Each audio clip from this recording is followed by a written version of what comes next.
Nós não colecionamos mais jogos como antigamente. E não, isso aqui não é nenhum tipo de nostalgia barata de um cara que gostava mais dos jogos antigamente.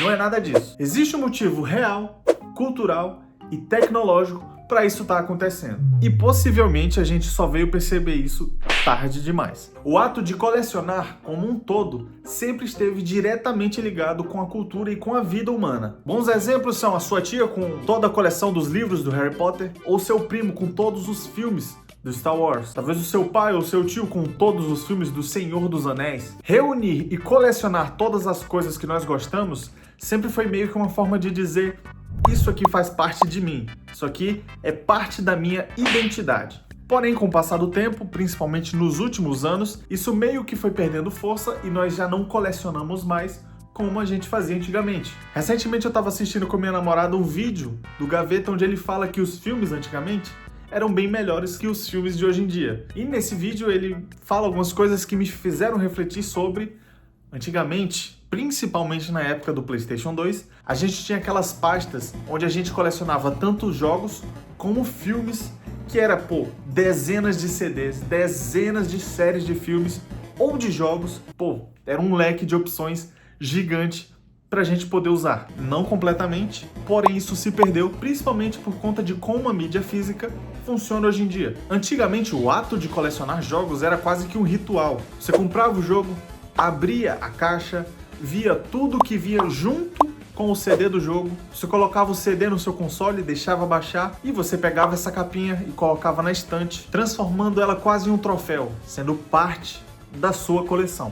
E infelizmente, de alguns anos pra cá, isso meio que se perdeu. Hoje em dia você paga um preço absurdo de alto por uma caixa que vem com um código de download, que você só vai usar para instalar o seu jogo e nunca mais vai mexer nesta merda. Basicamente, a mídia física ficou cara, ficou inviável de se comprar. Se a gente fizer o comparativo, é muito mais prático, de forma direta, a gente comprar o jogo pela mídia digital, pela Steam, pela Epic, ou qualquer outra loja de jogos digitais, o que acabou deixando essa prática de colecionar jogos meio que sem significado, ou com um significado vazio, já que nem o próprio disco a gente tinha mais. Então eu te faço uma pergunta: faz sentido isso ter acontecido?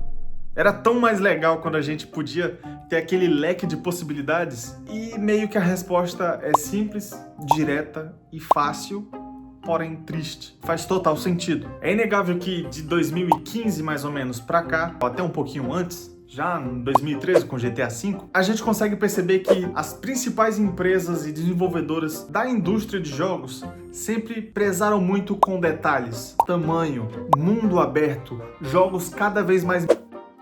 É praticamente impossível que esses jogos, pelo menos os maiores, os Triple A's ou até os Double A's, é praticamente impossível que esses jogos sejam pequenos. O que significa que usar discos para poder fazer o download desses jogos já não fica tão legal. Eu não sei se vocês lembram, mas teve até uma época que jogos, principalmente jogos maiores, eles não vinham só com um disco, eles vinham com 2 discos diferentes para você fazer o download do seu jogo. Ou seja, foi ficando cada vez mais inviável de usar os discos na mídia física como uma forma de colecionar. Esse mercado foi ficando cada vez mais não tão legal, o que significa que o preço da mídia física acabou ficando cada vez maior, enquanto o preço da mídia digital foi ficando cada vez melhor. Agora, saindo um pouco das mídias, o que eu falei antes ainda está em evidência, ou seja, as empresas querem jogos cada vez melhores, cada vez mais mirabolantes, com qualidades gráficas impressionantes, mundos abertos cada vez maiores, narrativas cinematográficas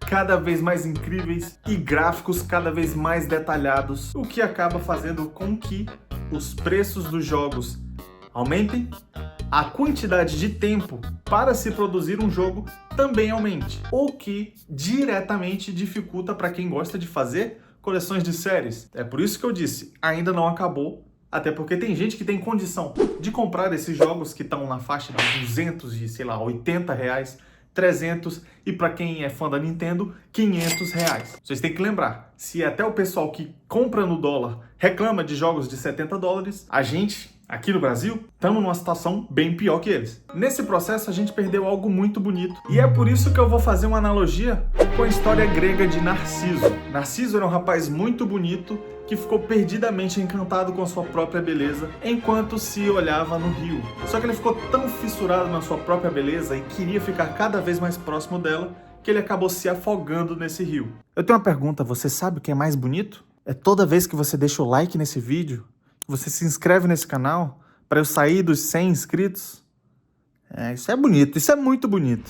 Se vocês lembrarem, no início a gente usava cartuchos para poder jogar jogos. Eventualmente, com o avanço da tecnologia, a gente chegou nos CDs, o que foi uma parada muito boa, porque a gente conseguia fazer jogos maiores, melhores, mais belos, só que eventualmente a gente se perdeu na beleza, na qualidade e no tamanho dos jogos. E aí, a gente acabou perdendo algo belo, que era simplesmente o ato de colecionar jogos. E agora, presos principalmente na mídia digital, a gente não pode mais dizer que o jogo é nosso. Nós meio que apenas pagamos para poder jogar o jogo e ele ficar na nossa biblioteca. Porém, existem casos como The Crew ou então Anthem, que a desenvolvedora do jogo pode simplesmente querer encerrar o jogo, acabar com os servidores, e o jogo que você pagou R$200, R$300, pode simplesmente deixar de existir. Porém, nem tudo é caos, nem tudo é ruim. Existem pontos aqui que são, na verdade, muito bons. A ascensão do digital, principalmente por empresas como a Steam, abriram portas que antes não existiam. Os desenvolvedores indies, que nunca conseguiriam colocar seus jogos na mídia física, eles tiveram uma facilidade cada vez maior para produzir e publicar os seus jogos digitalmente. E por isso tem casos como o próprio Silksong, que todo mundo ama de paixão, que acaba atingindo o mundo inteiro, fazendo com que esses desenvolvedores indies consigam viver da sua própria arte. Então não quero que vocês me julguem, o problema aqui nunca foi o digital existir. Na verdade, o digital existindo é muito melhor. Eu, inclusive, os jogos que eu tenho, a maioria são digitais, até por praticidade. O problema aqui é a gente perder algo que antes era muito bonito, muito legal e, na minha opinião, é o que fazia jogar videogame ser legal, que era se reunir com a galera que a gente gosta, escolher na mão, seja ele FIFA, seja ele, sei lá, 72 Mortal Kombat diferentes, qual Dragon Ball Budokai Tenkaichi a gente ia jogar, sei lá, qualquer jogo de futebol desse que a gente escolhia e jogava com nossos primos. Porque o ponto desse vídeo aqui é dizer que colecionar jogos nunca foi só sobre jogar. É sobre memória, é sobre identidade e é sobre história. E quando a gente para de colecionar jogos, talvez a gente esteja perdendo um pouco mais do que só espaço na estante. Eu tenho uma dúvida. Fala pra mim, você se considera um colecionador? Fala pra mim qual é a sua opinião sobre o mundo entre mídia física e mídia digital. Se você gostou dessa conversa, eu espero que você deixe o seu like. Se possível, me ajude a crescer esse canal. A gente está em 180 inscritos.